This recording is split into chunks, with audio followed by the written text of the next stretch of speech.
A continuación, Quito TV.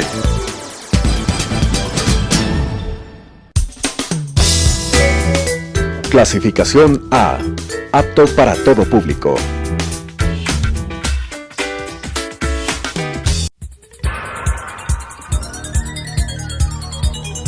Las opiniones vertidas en este espacio por la producción y dirección del programa son de exclusiva responsabilidad de sus autores y de quienes intervienen en ellos.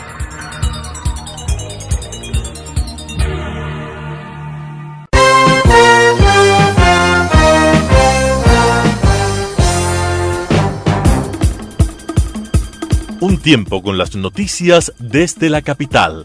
Un tiempo con las noticias de la capital. Quito TV. Un tiempo de noticias en Telesucesos, Canal 29.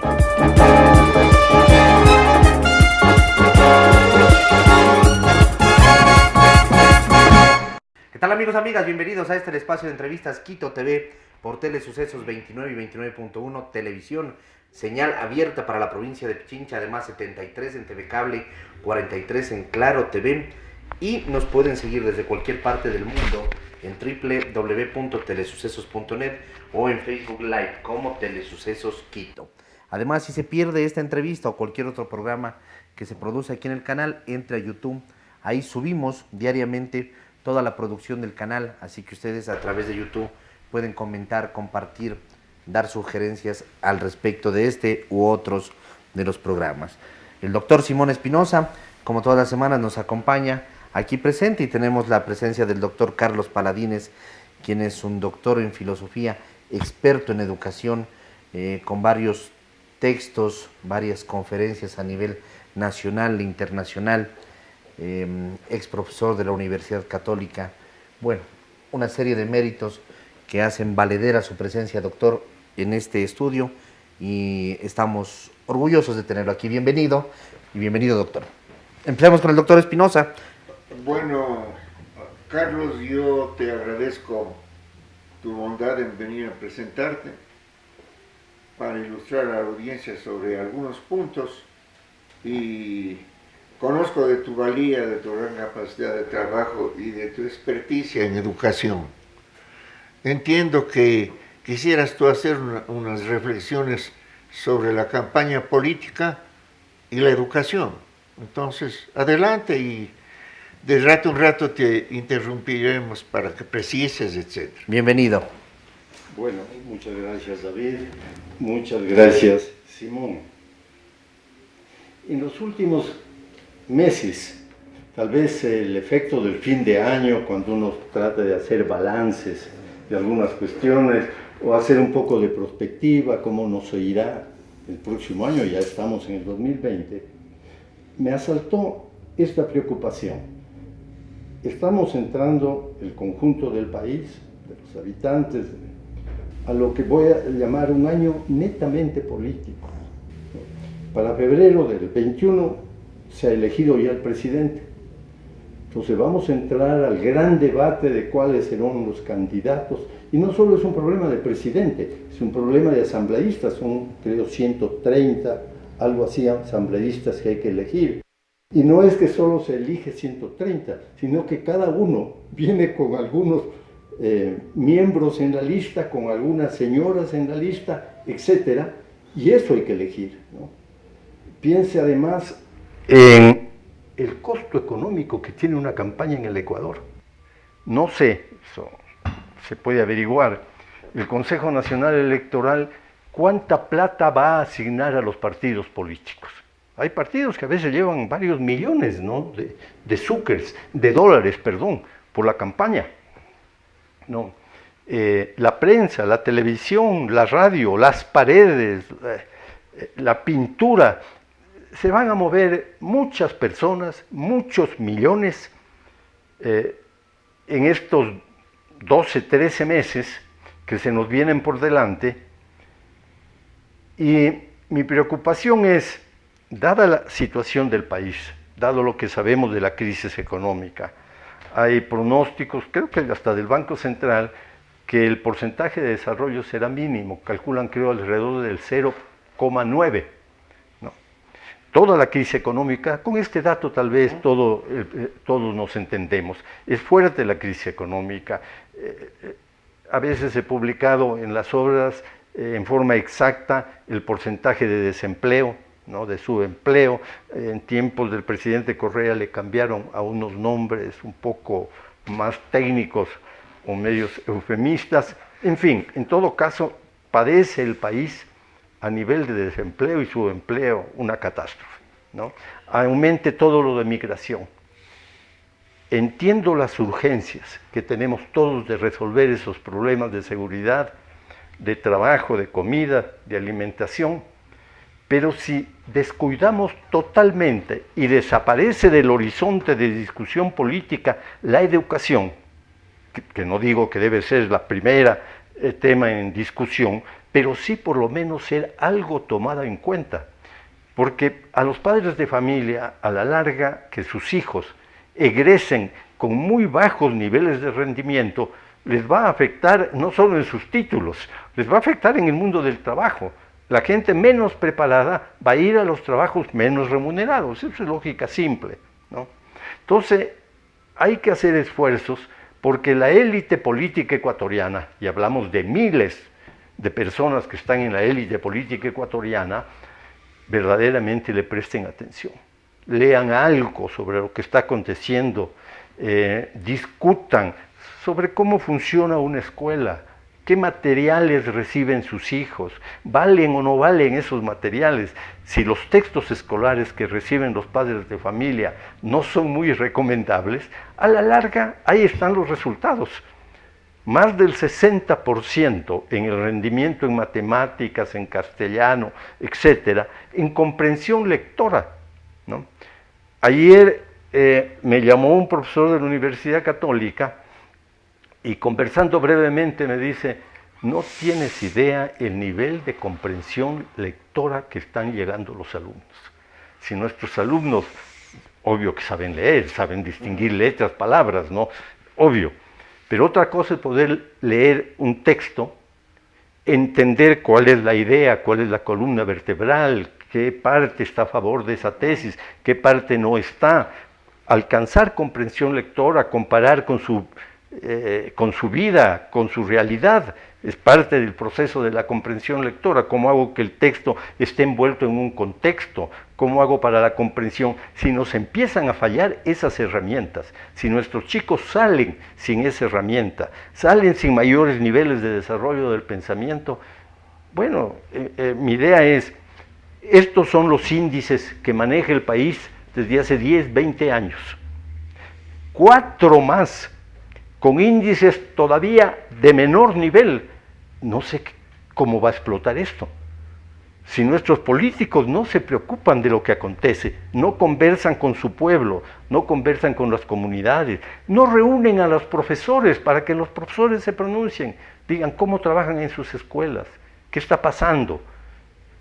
Pero me imagino que si los candidatos en las provincias, el candidato presidencial, vicepresidencial, etcétera, le dedican tiempo a esto, podemos hacer de esta desventura en que se encuentra la situación ecuatoriana, de esta desventaja, de esta serie de limitaciones, podemos hacer, diríamos yo, una fuerza que nos ayude para mejorar, para que el nuevo gobierno ojalá llegue con una propuesta muy detallada en algunos aspectos, que no se reduzca esto a un discurso de buenas intenciones, de lo cual está empedrado el infierno, sino que verdaderamente cada político lleve en su mano una propuesta a su comunidad, fórmulas que él ha estudiado que se podrían implementar para resolver las dificultades que atraviesa el sistema educativo. Para darle un ejemplo, y eso le va a tocar al pobre ministro de Finanzas que inicie la nueva gestión, necesariamente, ¿no? Van a reducir el ya reducido presupuesto para educación. Le doy un ejemplo, a veces los números ayudan. El año 2001, luego de la crisis del año 2000, de la crisis bancaria, etcétera, el presupuesto para educación, el porcentaje del gasto total del gobierno central El presupuesto estaba en 12,1. El 2001 subió a 14,6. Antes del 2001, 12. 12. Ya. En el 2001 le al podría 14. mostrar, pero Sí. perderíamos tiempo. No importa. Desde el estamos año bien informados, 80 ¿verdad? y 3 me parece, que es cuando del presupuesto del Estado, la educación recibe un porcentaje que bordea el 29%. Del 29% desde ese año 1983, lo que hemos hecho es bajar y bajar el porcentaje dedicado a educación. Y ha seguido bajando hasta llegar el año 2000, que fue una crisis económica muy fuerte, a 12,1. Después tuvimos un momento de bonanza. El país recuerda, el petróleo estaba casi a $100, ¿no?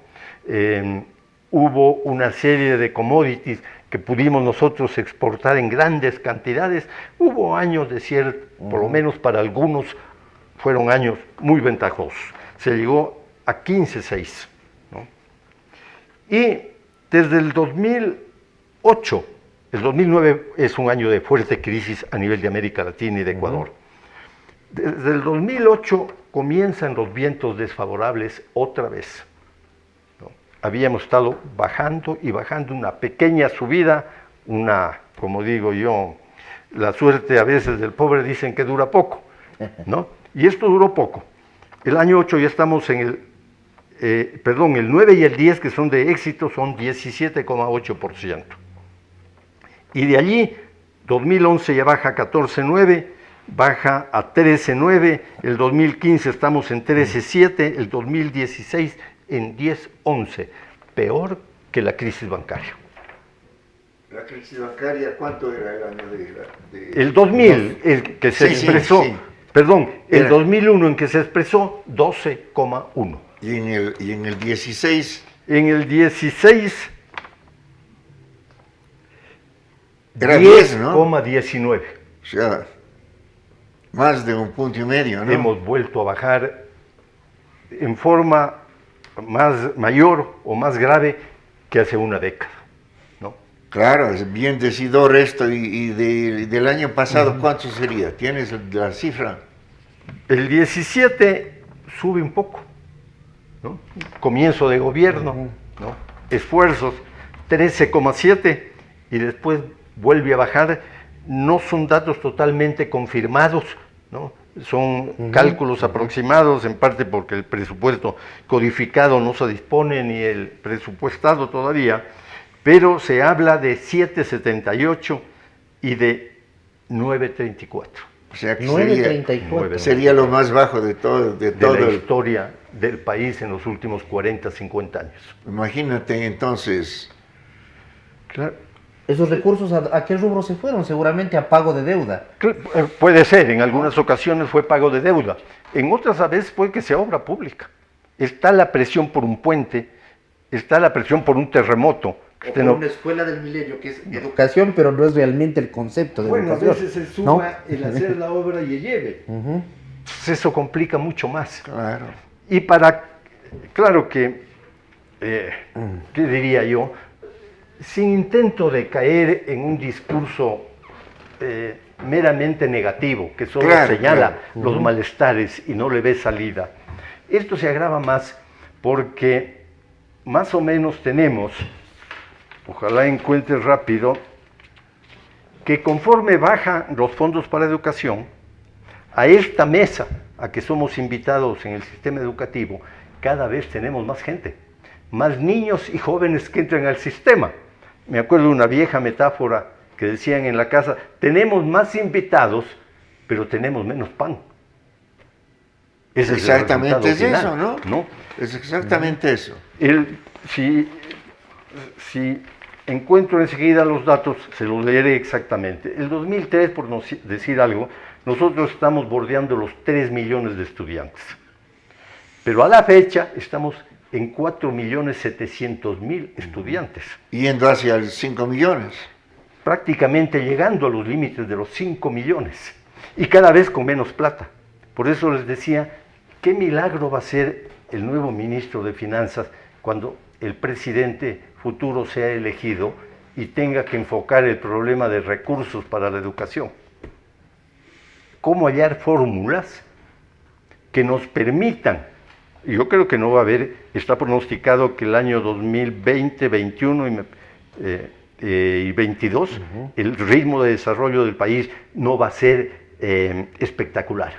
No, pues generalmente esos ritmos son largos. En España, que entró en crisis en el 2008, todavía en el 2018 ya había salido, pero todavía había coletazos, ¿no? Claro. 10 años. Sí. Y ahora, en forma inmediata, ¿no? estos 2-3 años que se nos vienen, va a ser difícil aumentar el presupuesto de la educación, por decir, en 5 puntos, en 6 puntos.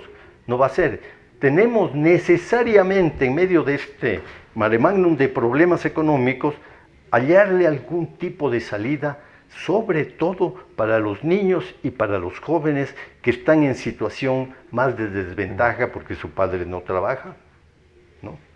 Porque su padre, qué sé yo, pide limpia vidrios de carro en alguna de las avenidas. Entonces, esa gente tan desprotegida puede estar muy necesitada de algunos tipos de solución para mejorar el nivel económico. ¿Y tú tienes alguna propuesta o algunas propuestas? Yo diría que dando vueltas a esto... Podríamos discutir eso, ¿no? Sí, dando vueltas a esto, y el país necesita discutir esto, ¿no? Para ir generando salidas. La una va en la dirección de lo que podríamos llamar gobiernos seccionales. En los años 50, las alcaldías dieron grandes impulsos a la educación. El municipio de Guayaquil tenía varias escuelas y colegios, algunos con muchísimos estudiantes que gozaban de gran prestigio. Ir a una escuela municipal en Guayaquil en los años 60 era un signo de que uno estaba en un centro educativo de alto nivel, ¿no? Y tenían varias, ¿no? El caso de Quito. La educación municipal, me parece que hoy goza del aplauso de la ciudadanía. Espejo, Benalcázar son nombres líderes de marca en educación. No cuesta económicamente, pero no es fácil entrar porque ellos también tienen sus filtros para recoger los mejores estudiantes que puedan, así mejoran su calidad. La educación municipal tiene centros de primera también en el sur de la ciudad, en fin, ¿no? Llegó la moda, que eso viene desde la colonia, ¿no? A veces me parece que nosotros somos dados a poner en manos del Estado todo, ¿no? Si yo no tengo corbata, es culpa del Estado que no me ha dado una corbata. El Estado debería dar a todos corbatas. Si hay que componer algo, que lo haga el Estado. Y llegó un rato de un centralismo tan fuerte que le quitaron a la educación municipal los centros educativos. Pasaron a manos del Estado. Por ejemplo, en tiempo de Abdalá Bucarán, los centros de Guayaquil. Abdalá quería plata. El conflicto entre el municipio y el gobierno era tenso. Se llegó a una negociación, se le da tanta plata, las escuelas y colegios del municipio de Guayaquil pasan al Estado. Cuando en los años 50-60 la educación municipal llegaba a tener un porcentaje superior a la educación fiscal, los municipios manejaban alrededor del 15% de los centros educativos del país. Los alcaldes se preocupaban de que su centro educativo, el Benalcázar, obligaba al alcalde de Quito a que funcione bien, a que se le ayude, a que se le apoye en infraestructura, en laboratorios, en todo, ¿no? Ahora habrá que volver a golpear las puertas de los municipios, ¿no? Golpear las puertas de los municipios, pedirle a los alcaldes que se den cuenta que si en su pueblo no mejora la educación, si no tiene un gran centro ejemplar, los hijos de esa pequeña ciudad, de ese pueblo, se van a ir a estudiar a otro lugar, ¿no?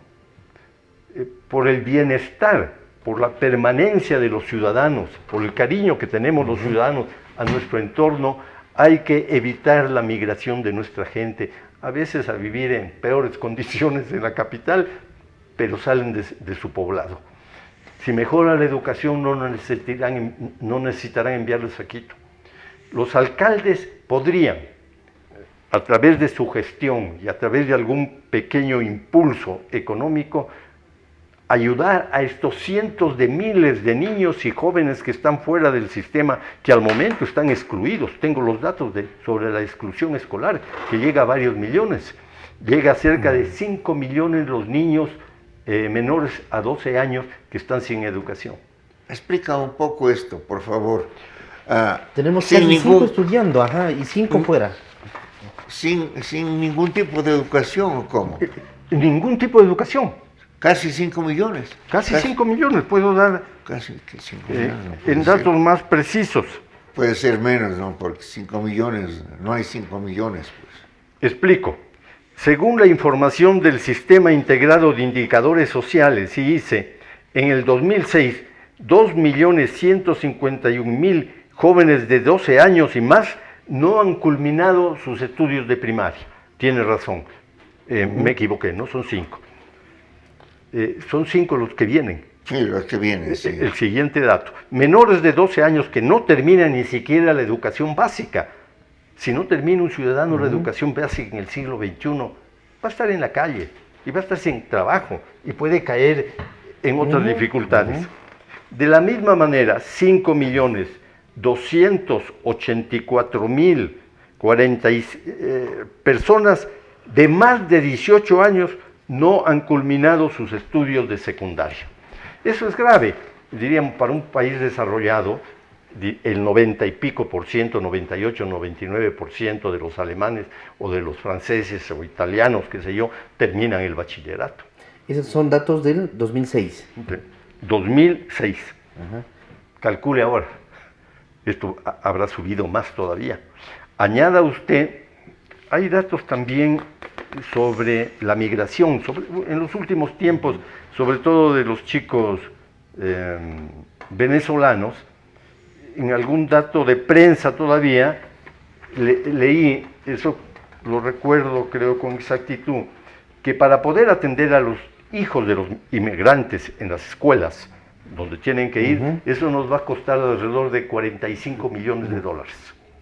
Son sumas, para el Ecuador son sumas muy grandes, ¿no? 45 millones de dólares. Y si no está en el presupuesto, ¿qué pasa? Empiezan... Hay una costumbre, diríamos, reprobable, pero la vida se impone. A veces los gobiernos lo que hacen es recortar. Y una de las formas de recortar es ir a educación. No le puedo recortar al municipio de Guayaquil. Intenten recortar el presupuesto del municipio de Guayaquil, un gobierno, para ver si puede. Pero puedo recortar un poco en educación. Y no son exageraciones mías. La semana pasada... me parece que un profesor, no sé de qué universidad, no ubico bien, indicó que ya hubo un recorte al presupuesto del Instituto de Altos Estudios Nacionales, ILIAEN, indicó que se ha recortado en X millones a la Flaxo, indicó que se ha recortado en X millones al Andino. Ese va a ser el futuro. Por eso nosotros tenemos que pensar si conseguimos que los municipios, algunos de pequeñas poblaciones, se interesen por la educación, por tener un colegio de primera, con todo el abastecimiento que necesite, ¿no? Pero ahora, como la crisis es múltiple, también están afectados los municipios, pues no. Por supuesto. Que tienen mucho menos plata, entonces... Pero la capacidad de gestión de los municipios, no quiero reducirla a del presupuesto tan recortado y pequeño que ellos tienen, que recorten más para educación. Eso sería un planteo, me parece, de carácter verbalista, poco real. Pero los municipios tienen una gran capacidad de convocatoria a una comunidad. Y en este momento se me ocurre un ejemplo. Piense usted... en la alcaldía de Guayaquil, en Navidades se hace una recolección con artistas, con un gran concurso nacional de plata, que ha ido subiendo para el municipio de Guayaquil, o para una fundación que administra esto, cada año. La Teletón que hacen, ¿no? Cada año. La Teletón, el nombre técnico, ahí tiene. Si mal no recuerdo, en algunos años pasó del 1.000.000. En algunos casos la Teletón dio fondos para que los niños de las escuelas municipales de Guayaquil puedan disponer, por ejemplo, de una tablet, de una computadora, etcétera. Los municipios, por estar tan cercanos y moverse en medio de los sentimientos de su comunidad, pueden generar actos educativos, no necesariamente coger la plata, no pueden llegar a acuerdos. Si las empresas de la ciudad colaboran en este rescate, hagámoslo 50-50, que las empresas colaboren un poco porque estamos en una situación crítica en educación, que colaboren. Y el municipio, por cada sucre, por cada dólar que pongan las empresas, el municipio les pondrá $2 y haremos la escuela que se necesita en determinada zona de la ciudad.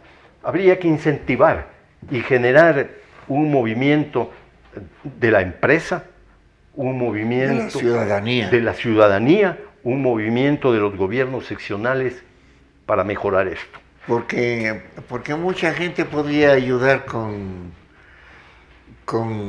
ser profesor gratuito, pues por lo menos en algunas materias, en algunas materias, algunos días de la semana. Yo me acuerdo que tuve la oportunidad de estar en Palestina luego de la primera intifada y había pues un toque de queda de parte del Estado de Israel sobre Belén, por ejemplo, u otros lugares de Cisjordania o de la Franja de Gaza. Y me decían que, no quiero yo acusar al Estado de Israel, estoy relatando lo que me decían los palestinos, que los toques de queda eran frecuentes para interrumpir el proceso educativo. Entonces, los profesores universitarios se unieron para en algunos días abrir una casa particular y dar clases en el jardín de infante o en primero, segundo y tercer grado. Porque ahí estaban sobreviviendo, ¿no? Claro, ahí están en una situación extrema. Estaban, ¿no? Sí. Si la comunidad a veces tiene inventiva, sí. Capacidad de crear algunas soluciones. Por ejemplo, la participación que pueden tener algunos profesores en estas escuelas en donde ya no van a haber partidas, ya no va a haber dinero para contratar a nuevos profesores. Y sin embargo hay más alumnos. ¿Cómo podemos resolver ese problema? Una salida yo veo a esta dinámica que podrían tener las alcaldías. La otra parte también de un análisis de la educación particular y va en esta dirección. Para el año 2000, más o menos, se puede ver las cifras, la educación particular llega a manejar entre el 29 y el 30% de las instituciones educativas del país. No, es fuerte la participación, o era el año 2000. Con el gobierno del presidente Correa y una serie en los momentos de bonanza, ¿no?, económica, una serie de ayudas que se hicieron para la educación en cuanto a uniformes, textos escolares, el lonche escolar, etcétera. Muchas de las escuelas particulares o privadas que tenían cobros muy bajos perdieron alumnos y no se pudieron mantener. Hay estadísticas de cuántas escuelas unidocentes, cuántas escuelas incluso pluridocentes se fueron cerrando, porque decían, lo mejor es ir a una escuela que me va a dar el uniforme, me va a dar comida, tablets, servicios de computación, etcétera, etcétera.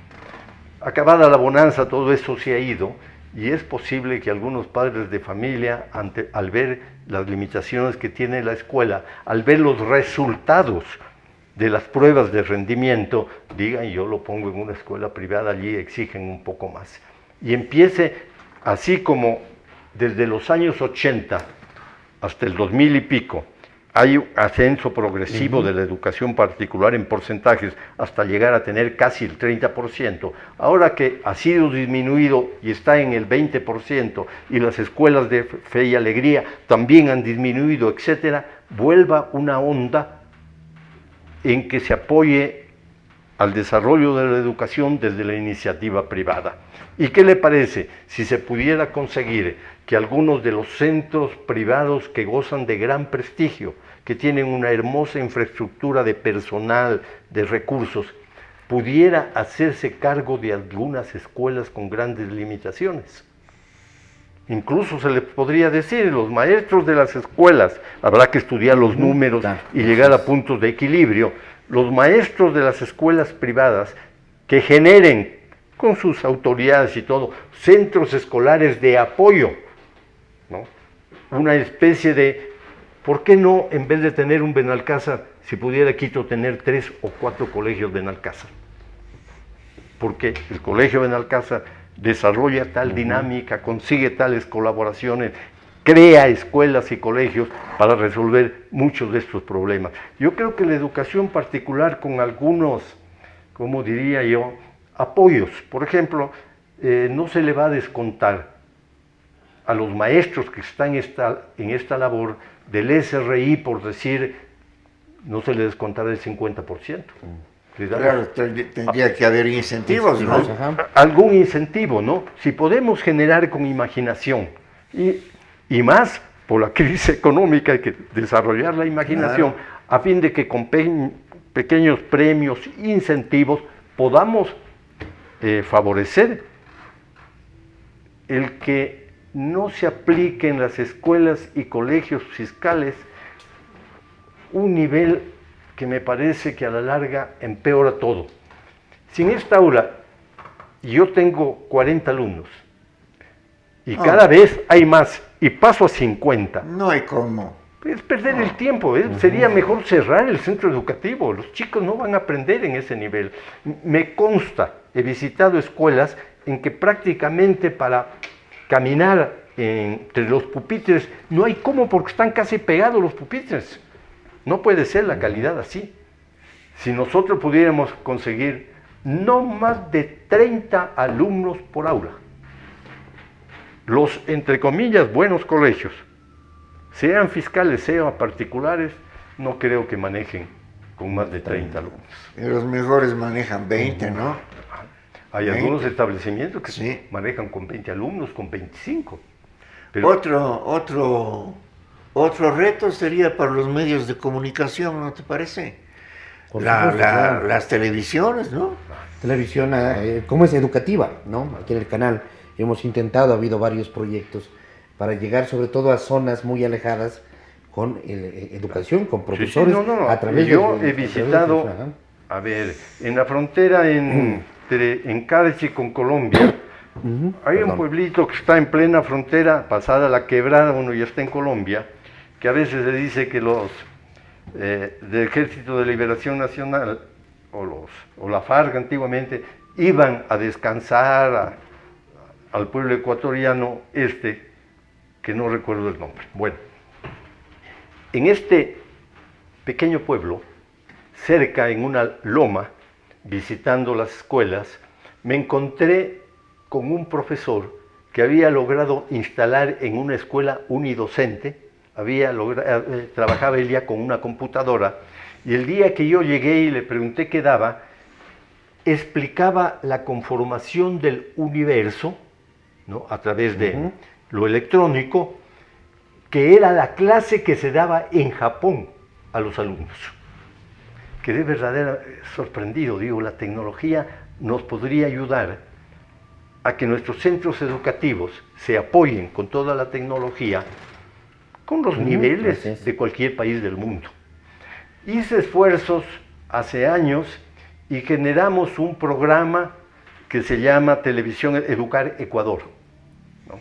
Han pasado años y todavía se mantiene en la página web del Ministerio el programa Educar Ecuador, que es la idea que usted decía, David. ¿Cómo hacemos para que estas tecnologías estén en el aula, las domine un profesor y pueda dar clases con esta tecnología, ¿no? Los niños estaban muy atentos, yo también quedé feliz de ver cómo es la explicación. Además que la pantalla les llama ya la atención de por sí. Están hechos para eso, ¿no? Pero yo creo por mi experiencia que hemos abandonado dos sistemas excelentes para leer y entender lo que se lee. Uno de esos sistemas era el antiguo de hacer memorizar poesías y hacerles repetir, hacerles memorizar trozos más o menos bonitos y que repitan. Y eso daba un muy buen resultado porque aumentaba el lenguaje y les quedaba también un fondo, ¿no?, de cierta cultura. Y luego la sintaxis. Se ha abandonado mucho la sintaxis simple y compuesta. Yo, perdónenme, yo he sido voluntario en una escuela del camino a Yoa durante casi 30 años. Y yo era encargado los lunes los lunes por la tarde, de poner al día a las profesoras en sintaxis simple y compuesta y en redacción, porque a veces no sabían o no estaban tan bien. Y entonces la sintaxis es simplemente hacerles analizar un libro y que vayan desmenuzando cómo se juntan las oraciones, ¿no? Y hemos tenido un éxito colosal porque allí las profesoras redactan muy bien, leen muy bien, y los alumnos en general redactan bien y leen muy bien, y es gente humilde, en parte gente campesina, gente pobre o clase media pobre, pero ahí ha habido la constancia, pues, ¿no? Pero eso habría que volver, porque a veces con tanta técnica, la técnica está muy bien, pero el contenido es lo interesante, ¿no? Tuve la suerte en alguna ocasión de ir a trabajar con los colegas de este centro educativo al que usted hace relación Camino a Yoa. Y claro, es un centro verdaderamente de alto nivel. Sí, ¿no? Llegó a ser de alto nivel. De gran acción en cuanto a técnica, pedagogía, capacitación de los maestros. Es una verdadera experiencia positiva que se da en este centro educativo, y eso habría que replicar. No hay duda que tenemos que aprender a leer televisión, tenemos que aprender. Son todas esas tecnologías nuevas y sobre todo el secreto, diríamos, la argamasa central de los programas de televisión, ¿no? Algún día me puse a dar vueltas sobre eso y se podría conversar. Pero junto a eso no podemos descuidar lo otro, ¿no? ¿No? Igual, la enseñanza tradicional, hay una que debe ser rescatada, ¿no? En cuanto a comprensión lectora, en cuanto a sintaxis, todo eso no lo podemos olvidar, eso es básico, y habrá que conjugar con lo otro. Voy a la tercera vía que nos puede dar un poco de recursos, pensando en los municipios, pensando en la educación particular, en la empresa privada, pensando en los canales de televisión, y se me ocurre, alguna vez dije, ¿qué tal? Ojalá alguien de la Unión Nacional de Periodistas me escuche, ¿no? Igual, puede ser en la década de los 60, de los 70, la Unión Nacional de Periodistas lanzó grandes campañas a favor de abolir del país el analfabetismo. Dio una colaboración impresionante. Yo recuerdo en una de las campañas que participé. Claro, el señor Vallejo fue el que introdujo eso, ¿no? Sí, hace años. Hace años. Sí, la Unión Nacional de Periodistas, si se posesionara también hoy de acabar con algún tipo de analfabetismo, ¿no?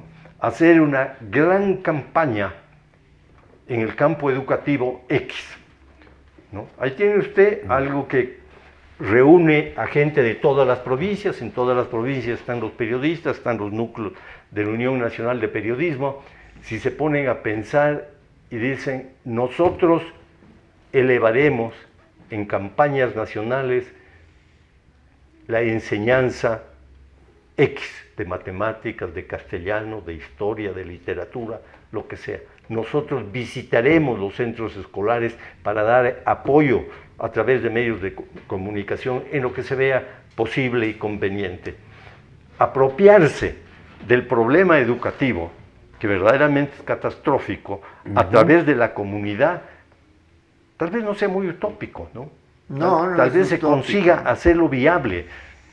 La Unión Nacional de Periodistas jugó un gran rol en la lucha contra el analfabetismo. El Ecuador, que ya casi no tiene analfabetismo, que ha logrado una mayoría de las provincias que llegue alrededor del 5 y en algunas menos del 5%, si ahora tiene de nuevo a chicos que no terminan la escuela, va a tener a jóvenes por millones que tampoco terminan el bachillerato. Los unos son como 2 millones, los otros son 5. Yo diría, exagerando un poco, de esto nos puede salvar la Unión Nacional de Periodistas. Ahora, integrada con canales y toda una campaña nacional que logre prender. Además, la Unión Nacional de Periodistas no lo hizo esto un año. Ella lo hizo en forma sostenida por varios años. Últimamente no les he oído que estén en la lucha contra el analfabetismo, pero ellos tuvieron tal vez más de una década de un trabajo tesonero, permanente, organizado. Termino... Sigue entonces. No, lo que quería decir es por dónde puede haber una tercera rama que nos permita conseguir dinero para enfrentar los problemas que se vienen, ¿no?, en educación. Y la tercera viene un poco, todos lo han comentado, ha habido un crecimiento con poco fundamento, excesivo, un sobredimensionamiento de los aparatos del Estado, diríamos. Se ha creado cantidad de partidas, de puestos que no eran tan necesarios, etcétera. Bueno, esta temperatura llegó también al mundo de la educación, ¿no?, para darle un ejemplo, ¿no? Nosotros hace años disponíamos de 16 direcciones nacionales, el año 1996. El año 2011 ya se fueron aumentando y aumentando las direcciones, pasamos a 21. El año 2016 tenemos ya 38 direcciones. Cuando hablo de direcciones, hablo de directores, hablo de carros, hablo de choferes, hablo de infraestructura, etcétera, etcétera. Directores de educación, los directores los provinciales. Los antiguos directores provinciales de educación, ¿no? ¿Ahora son distritos?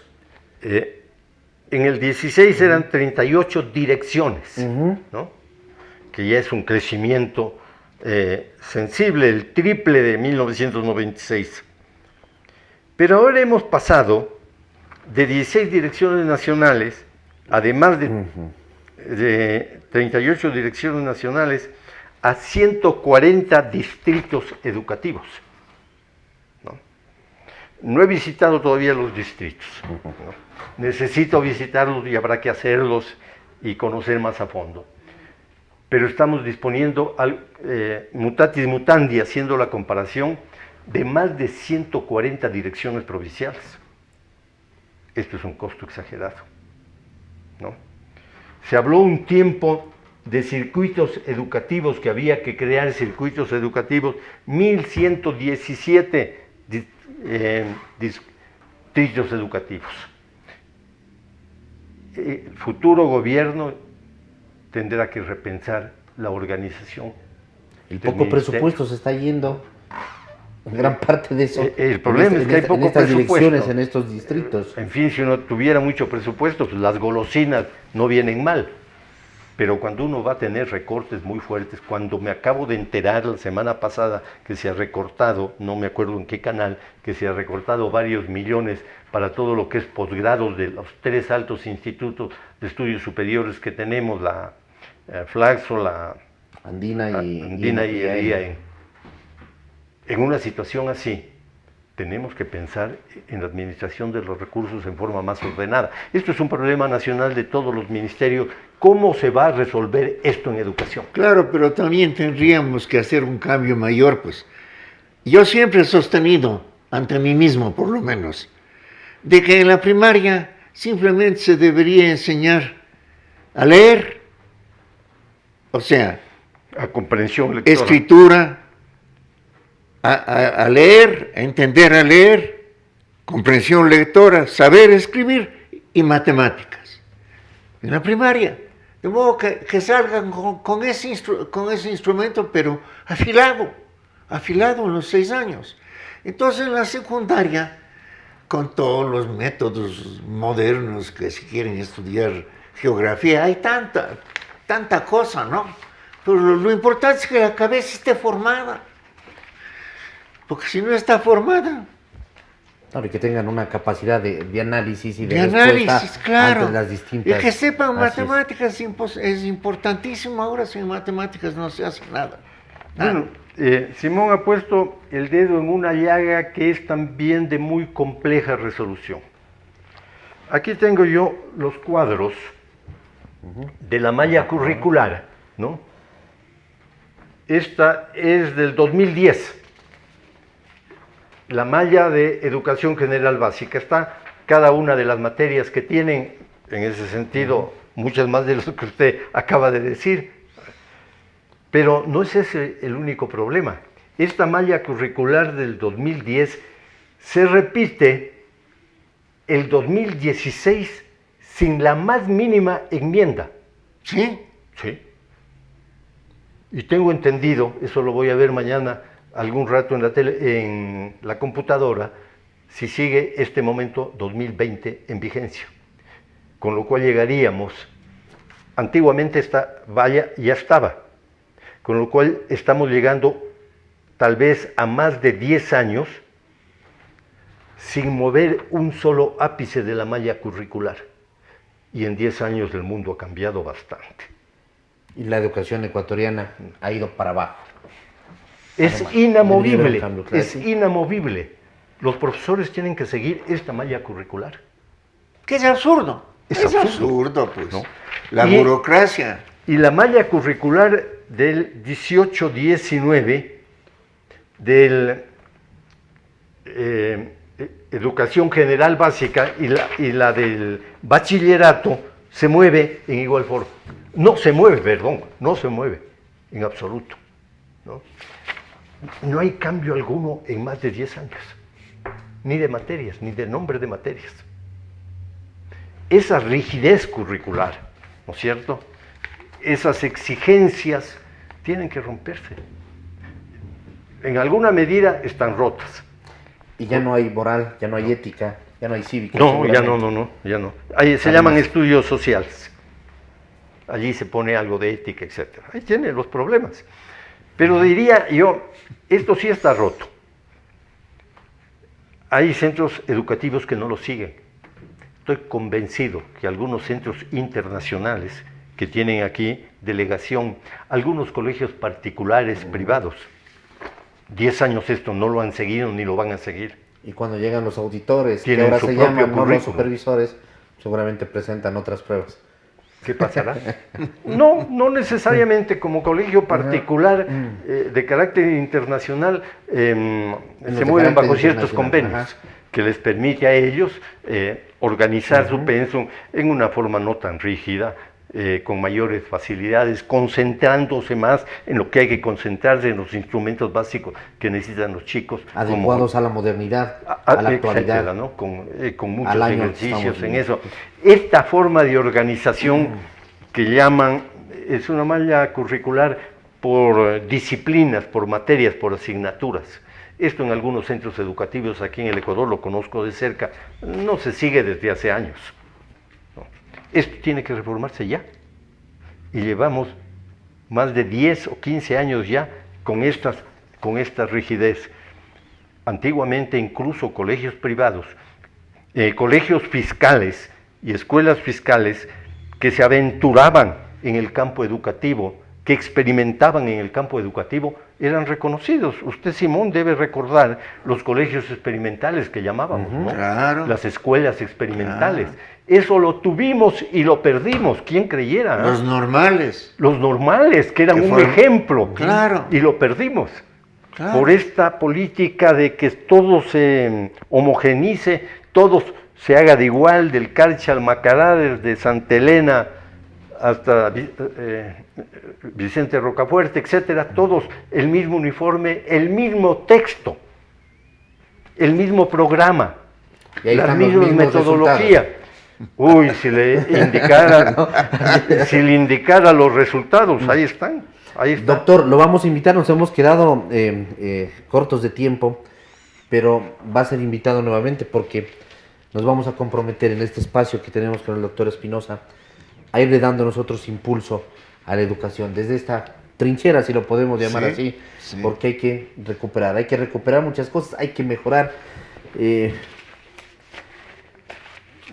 Hay tantas cosas que se han perdido. Siempre en las campañas electorales se pone sobre el tapete y en las discusiones y los periodistas y en los debates dicen, señor candidato, ¿qué va a pasar con la educación? Vamos a tener educación de calidad, ¿no? Ese es el cuento de siempre, ¿no? Los asambleístas van reduciendo en el presupuesto de educación y del resto tampoco se hace nada.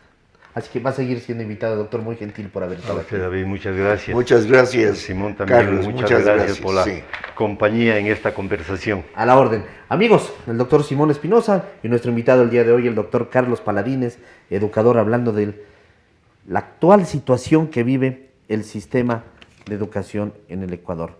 Cosas negativas, pero creo que siempre estamos a tiempo, cuando existe la voluntad de todas las partes, de que esto cambie. Amigos, que pasen bien, hasta la próxima, felicidades.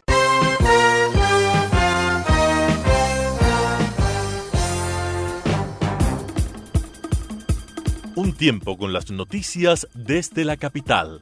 Un tiempo con las noticias de la capital. Quito TV. Un tiempo de noticias en Telesucesos, Canal 29.